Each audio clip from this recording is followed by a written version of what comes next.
મુક્ત પુરુષ તો તેની રે કહીએ કે જે સમર્થ થકા ઝરણા કરે એ જ સત્પુરુષ. અને આપણે મુક્તો ગૌરવ સાથે ને આનંદ સાથે કહી શકીએ કે આપણને જે દિવ્ય સત્પુરુષ મળ્યા છે ને એ આ શ્રીજી મહારાજના સ્વમુખ વાણી વચનામૃતમાં બોલાયેલા વચનોની મૂર્તિ એટલે આપણા ગુરુદેવ પરમપૂજ્ય બાપજી અને ગુરુજી પરમપૂજ્ય સ્વામીશ્રી, કે જેમને કેવળ જીવોના માન અને અપમાનને સહન કર્યા છે, આ લોકોના ભીડા તકલીફ અને મુશ્કેલીઓને સહન કરી છે. અને એટલે જ મુક્તો કદાચ એ સિંહાસન ઉપર નથી બેઠા પણ આપણા બધાના હૃદય સિંહાસનમાં બિરાજી ગયા છે.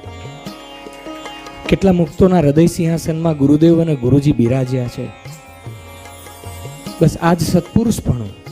સિંહાસનમાં બેસવે કરીને સત્પુરુષપણું નથી, અનંત જીવના હૃદય સિંહાસનમાં બિરાજી જાય ને એ સત્પુરુષપણું છે.